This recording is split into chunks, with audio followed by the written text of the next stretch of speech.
Dear students, आज हम समकालीन दक्षिण एशिया अध्याय 3 के क्वेश्चन आंसर का पार्ट 2 आपके साथ डिस्कस करने जा रहे हैं। आशा है आप पूरे ध्यान के साथ और पूरे मनोयोग से इन प्रश्नों को सुनेंगे और इन्हें याद करेंगे और फिर बार बार याद करते रहेंगे। शुरू करते हैं। श्रीलंका में जातीय संघर्ष के मुख्य कारण कौन कौन से हैं? जातीय संघर्ष, श्रीलंका में जातीय संघर्ष।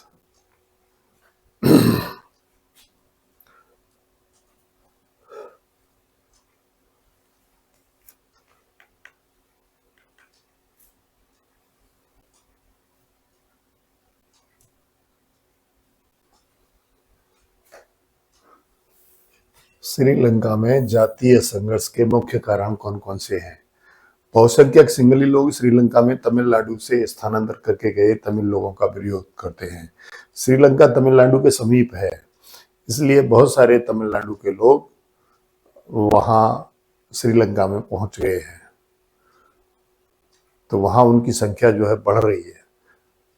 सिंगली लोग मानते हैं, सिंगली लोग श्रीलंका के मूल निवासी हैं। वो मानते हैं कि श्रीलंका सिंगलियों का है, ना कि तमिलों का। सिंगल लोगों की इसी सोच के कारण तमिलों ने लिट्टे बनाकर अलग देश की मांग की।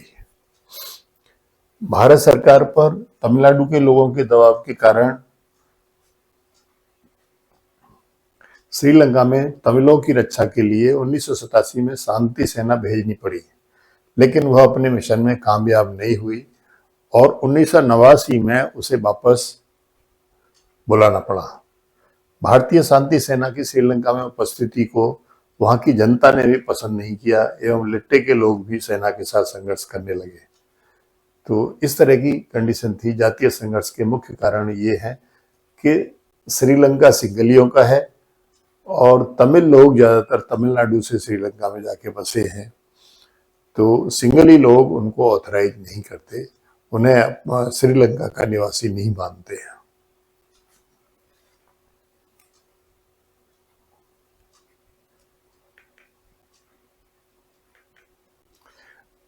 नेपाल में लोकतंत्र की स्थापना किस प्रकार हुई? नेपाल एक हिंदू राज्य था। नेपाल एक हिंदू राज्य था।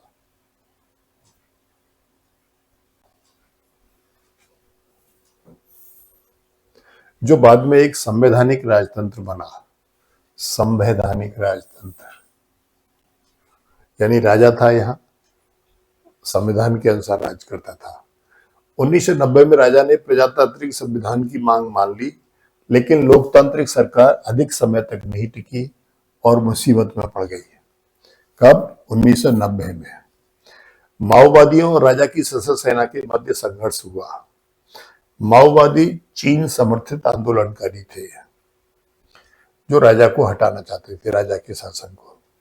2002 में राजा ने संसद को भंग कर दिया, सरकार को बर्खास्त कर दिया। इससे नेपाल में लोकतंत्र सीमित हो गया। 2002। अभी आप देखिए 1990 फिर 2002। 2006 में लोकतांत्रिक व्यवस्था लाने के लिए बड़े स्तर पर आंदोलन हुआ और राजा को मजबूर होकर प्रतिनिधि सभा को बहाल करना पड़ा। ये 2006 की घटना है।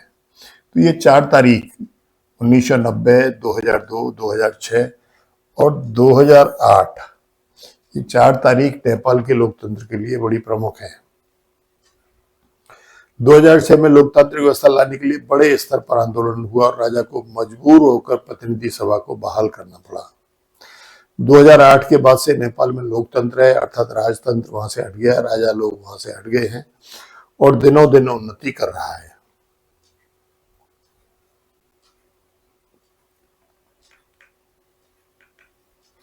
उन्नीस में नेपाल की राजा ने कौन सी मांग स्वीकार की? नया लोकतांत्रिक संविधान। नया लोकतांत्रिक संविधान, लोकतांत्रिक संविधान बनाने की ये 1990 में नेपाल के राजा ने स्वीकार की थी। भारत और नेपाल के आपसी संबंधों में क्या मतभेद है? भारत नेपाल और चीन के संबंधों को शंका की दृष्टि से देखता है, यह मतभेद का एक कारण है। ठीक है। नेपाल सरकार अपने देश में भारत विरोधी गतिविधियों पर कोई कार्रवाई नहीं करती है। इसके कारण दो देशों के आपसी संबंध पिछड़ रहे हैं। नेपाल में भारत विरोधी गतिविधियां बहुत होती हैं। पाकिस्तान भी अपने आतंकवादी नेपाल होकर के भारत में भेजता है और नेपाल सरकार उस पर कोई रोक नहीं लगाती है। नेपाल की माओवादी गतिविधियों ने भारत के कुछ राज्य जैसे बिहार और आंध्र प्रदेश के नक्सलवाद को प्रभावित किया है। जो माओवादी हैं उनकी टेंडेंसी नक्सलवादियों जैसी है। वो बिल्कुल उसी तरह से काम करते हैं जैसे भारत में नक्सलवादी लोग काम करते हैं। तो नेपाल की जो माओवादी गतिविधियां हैं उन्होंने भारत के कुछ राज्य जैसे बिहार और आंध्र प्रदेश के नक्सलवाद को प्रभावित किया है। नेपाल सरकार की दोनों देशों के आपसी संबंधों के विशेष मुद्दों को लेकर जो हिचकिचाहट है उसने दोनों देशों के बीच खाई को और चौड़ा कर दिया है। नेपाल सरकार जो दोनों देशों के बीच के जो आपसी संबंध हैं उनको मजबूत नहीं करना चाहती बल्कि उनके प्रति हिचकिचाहट रखती है। तो इससे नेपाल और भारत में एक अविश्वास का माहौल बनता चला जा रहा है।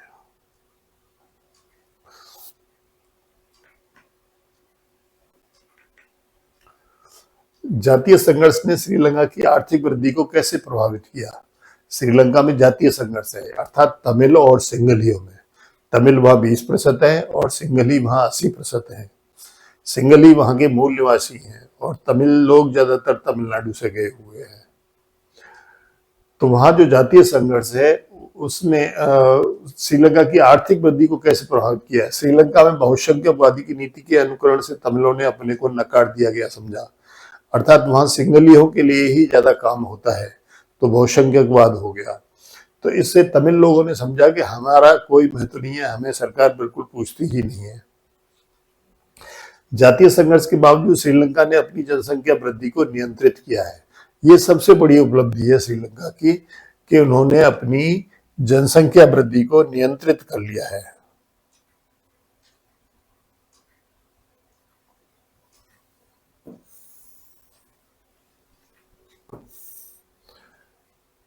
यदि किसी देश में जनसंख्या वृद्धि पर नियंत्रण कर लिया जाए तो उस देश को विकसित होने में समय नहीं लगता। तो श्रीलंका ने अपनी जनसंख्या वृद्धि को नियंत्रित कर लिया। श्रीलंका ने अपनी प्रति व्यक्ति जीडीपी को सबसे ऊंचा रखा, अर्थात दक्षिण एशिया के जितने भी देश हैं उन्होंने श्रीलंका की जो प्रति व्यक्ति जीडीपी है वो सबसे ऊंची है। उन्होंने अपनी अर्थव्यवस्था का उदारीकरण किया। इन्होंने भारत से पहले अपनी अर्थव्यवस्था का उदारीकरण कर दिया था। श्रीलंका ने आजादी के बाद 1948 से लेकर आज तक अपने यहाँ लोकतंत्र को बरकरार रखा है। श्रीलंका में लोकतंत्र है और श्रीलंका 1948 में आजाद हुआ था, अर्थात हमसे 1 साल बाद आजाद हुआ था, और तब से लेकर के आज तक श्रीलंका में लोकतंत्र है। नेपाल में प्रजातंत्र को चुनौती देने वाली क्या क्या शक्तियां थी? 3 शक्तियां थी। क्या क्या? एक तो राजा की सेना, 2 लोकतंत्रवादी शक्तियां और तीसरी माओवादी शक्तियां। ठीक है, ये 3 शक्तियां थी नेपाल में जो प्रजातंत्र के मामले में टांगे अड़ा रही थी।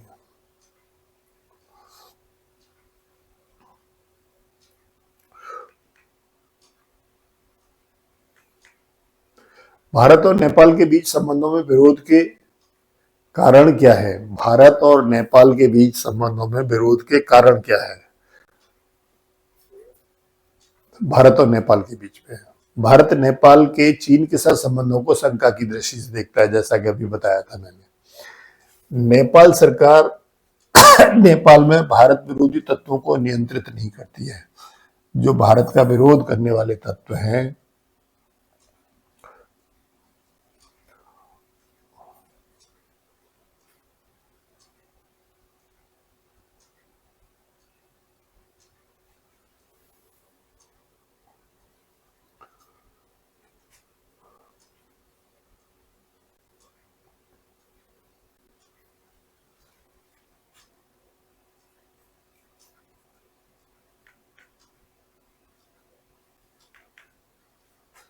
भारत नेपाल के चीन के साथ संबंधों को शंका की दृष्टि से देखता है।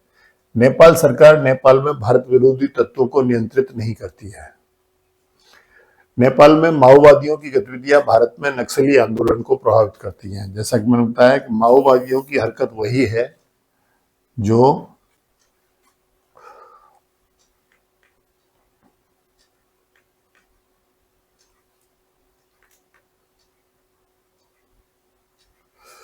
जो भारत में नक्सलियों की है। नेपाल सरकार उन मुद्दों पर बात करने में झिझक महसूस करती है जो दोनों देशों के मध्य खाई पैदा करती है। उनमें वो झिझक महसूस करती है, बात करती ही नहीं है। नेपाल में अहिंसक आंदोलन का नेतृत्व किसने किया? नेपाल में अहिंसक आंदोलन का नेतृत्व 7 पार्टियों का संगठन था। 7 पार्टियों का संगठन। एक, माओवादियों ने भी हथियार छोड़ दिए थे, और सामाजिक कार्यकर्ता। ये 3 लोग थे, 7 पार्टियों का संगठन, माओवादी और सामाजिक कार्यकर्ता। इन्होंने अहिंसक आंदोलन का नेतृत्व किया था नेपाल में राजा को हटाने के लिए और प्रजातंत्र लाने के लिए। कश्मीर और भारतीय राज्य जम्मू एंड कश्मीर को कौन विभाजित करता है? एलओसी, लाइन ऑफ कंट्रोल, जिसे हिंदी में नियंत्रण रेखा कहते हैं। ठीक है। मालदीव के साथ भारत के संबंध कैसे हैं? गर्म, जोशीले और मित्रता भरे हुए।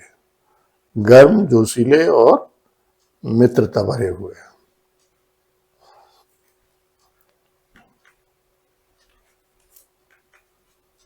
अब ये पाठ्य पुस्तक जो है आपकी, उसके प्रश्नों के उत्तर है। जो आपकी पाठ्य पुस्तक है उसमें जो प्रश्न दिए होते हैं उनके उत्तर है। राजतंत्र, लोकतंत्र समर्थक समूहों और माओवादियों के बीच संघर्ष के कारण राजनीतिक अस्थिरता का वातावरण बना हुआ कौन सा देश है? नेपाल है। नेपाल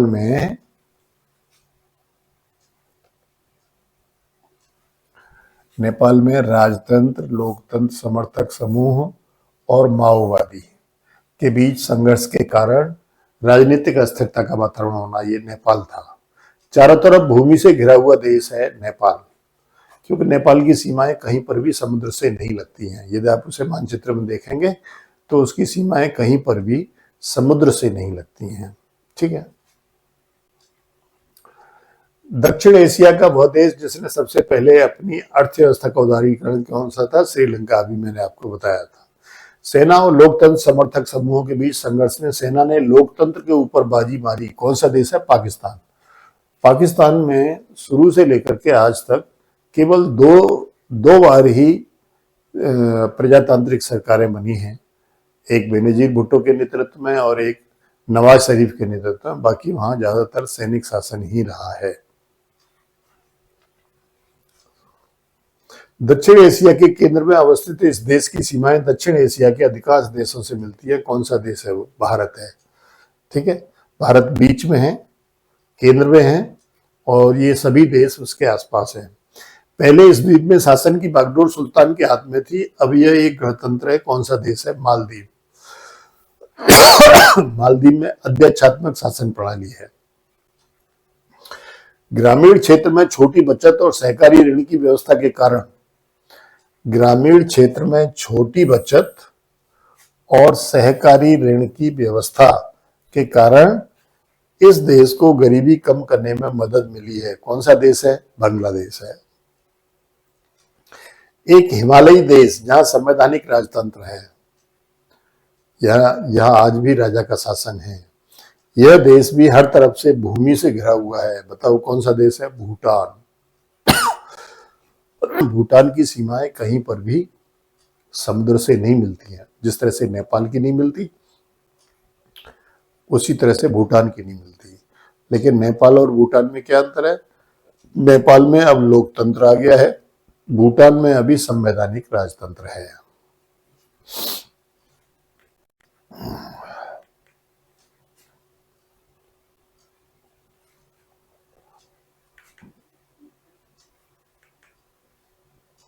दक्षिण एशिया के बारे में कौन से कथन गलत और कौन से सत्य हैं?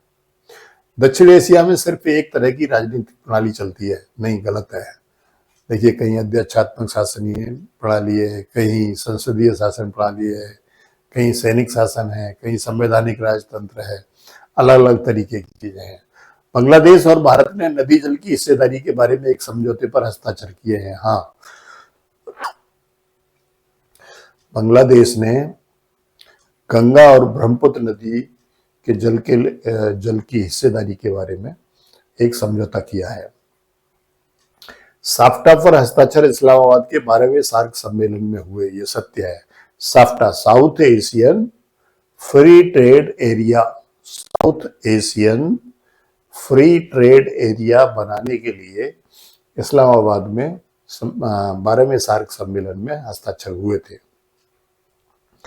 दक्षिण एशिया की राजनीति में चीन और संयुक्त राज्य अमेरिका, ये दो देश, एक चीन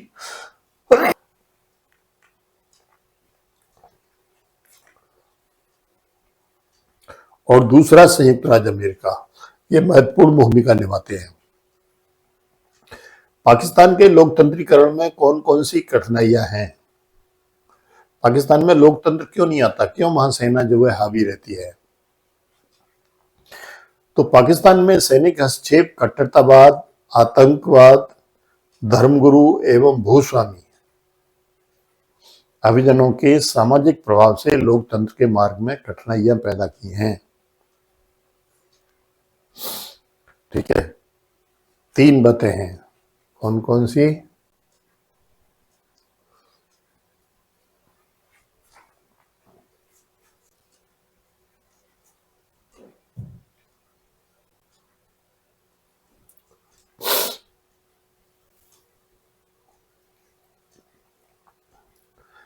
सैनिक हस्तक्षेप,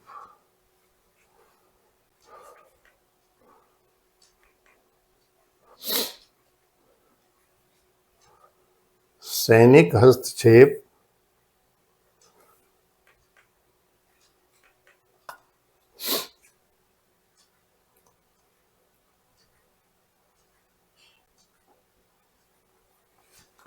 सैनिक हस्तक्षेप, कट्टरतावाद, आतंकवाद, धर्मगुरु एवं भूस्वामी अभिजन। ठीक, इनकी वजह से पाकिस्तान में लोकतंत्र नहीं टिकता।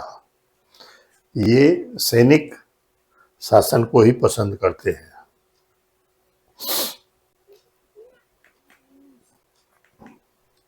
पाकिस्तान में विशेषकर सैनिक तानाशाही ने लोकतंत्र के मार्ग में सर्वाधिक रुकावटें पैदा की हैं। सैनिक तानाशाही ने। पाकिस्तान और भारत के कड़वाहट भरे संबंधों की आड़ में पाकिस्तानी सेना ने सदैव पाकिस्तान में अपना दबदबा बनाए रखा है। भारत के साथ वो अपने संबंध कड़वाहट भरे रखता है और वहां की जनता को ये भय दिखाता है कि भारत जो है हमारे ऊपर कब्जा कर लेगा। इसलिए वो जो है पाकिस्तानी सेना जो है अपना दबदबा बनाए रखती है। पाकिस्तान में किसी की भी निर्वाचित सरकार को ठीक ढंग से काम नहीं करने दिया जाता है। नेपाल के लोग अपने देश में लोकतंत्र को बहाल करने में कैसे सफल हुए? नेपाल अतीत में एक हिंदू राज्य था, फिर आधुनिक काल में सालों तक यह संवैधानिक राजतंत्र रहा। बदलते दौर में राजनीतिक पार्टियां और आम जनता उत्तरदायी और पारदर्शी शासन के लिए आवाज उठाती रही। राजा नई सेना की सहायता से शासन पर पूर्ण नियंत्रण करने में सफल रहा। 1990 के दशक में नेपाल के अनेक हिस्सों पर चीन समर्थित माओवादियों ने प्रभाव जमा लिया और राजा के विरुद्ध सशस्त्र विद्रोह किया। राजा की सेना, लोकतंत्र समर्थक और माओवादियों के बीच त्रिकोणीय संघर्ष हुआ। राजा की सेना में, लोकतंत्र समर्थकों में और माओवादियों में, जिसके कारण 2002 में राजा ने संसद भंग करके बचे हुए लोकतंत्र को भी समाप्त कर दिया। अंत में अप्रैल 2006 के देशव्यापी लोकतंत्र समर्थक आंदोलन और प्रदर्शन से बाध्य होकर राजा ज्ञानेंद्र ने संसद को बहाल कर दिया और वर्तमान में नेपाल में लोकतंत्र है और वहां लोकतंत्र का संविधान लिखने के कदम उठाए जा रहे हैं। श्रीलंका के जातीय संघर्ष में किन किन की भूमिका प्रमुख है? श्रीलंका के जातीय संघर्ष में प्रमुख भूमिका कट्टरपंथी सिंघली और तमिल उग्रवादियों की है। श्रीलंका में आजादी के बाद से ही लोकतंत्र कायम है और यहाँ की राजनीति पर बहुसंख्यक सिंगली समुदाय किसानों का दबदबा रहा है। यह लोग भारत छोड़कर श्रीलंका में बसी एक बड़ी तमिल आबादी के खिलाफ हैं। सिंगली मानते हैं कि तमिलों के साथ कोई रियायत नहीं बरती जानी चाहिए। इस उपेक्षा भरे बर्ताव से एक उग्र तमिल राष्ट्रवाद की आवाज बुलंद हुई।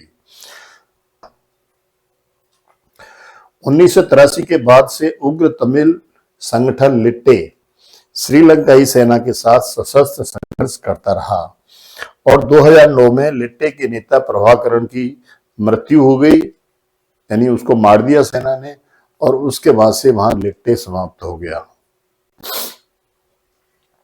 भारत और पाकिस्तान के मध्य हाल में क्या समझौते हुए हैं?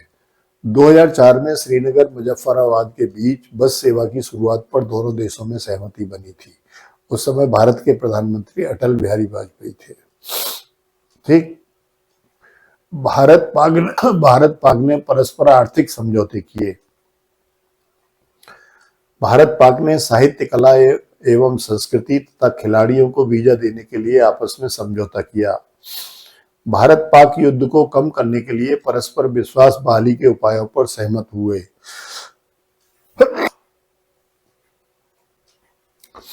जुलाई 2015 में रूस के शहर उफा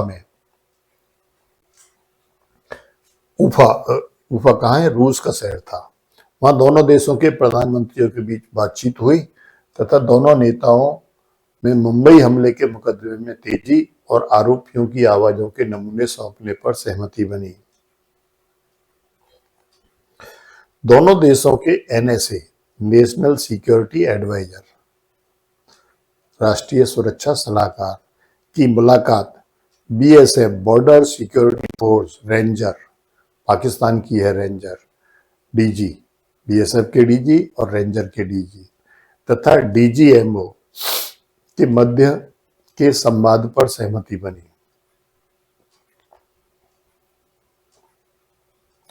डीजीएमओ का डायरेक्टर जनरल मिलिट्री ऑपरेशन।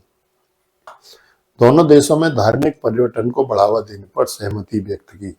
ये 2004 में जब अटल बिहारी वाजपेयी प्रधानमंत्री थे भारत के, उस समय मुशर्रफ जो है पाकिस्तान का प्रेसिडेंट था, उस समय ये वार्ता हुई थी। भारत बांग्लादेश के मध्य आपसी सहयोग के दो मुद्दे और असहमति के दो मुद्दे कौन कौन से हैं? भारत और बांग्लादेश ने दिसंबर 1996 में फरक्का गंगा जल बंटवारे पर समझौता किया।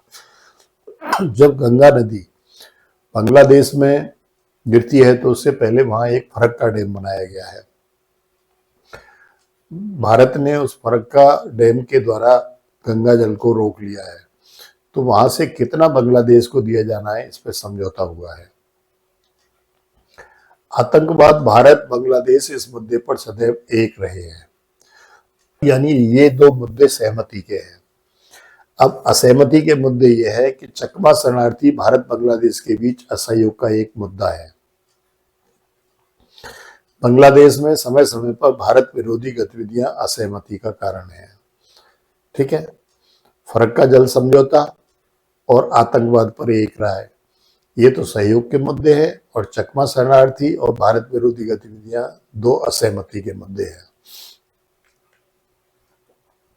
इस तरह से अध्याय 3 का ये प्रश्नोत्तर यानी क्वेश्चन आंसर का पार्ट 2 पूरा होता है। अब आगे हम पार्ट 4 डिस्कस करेंगे।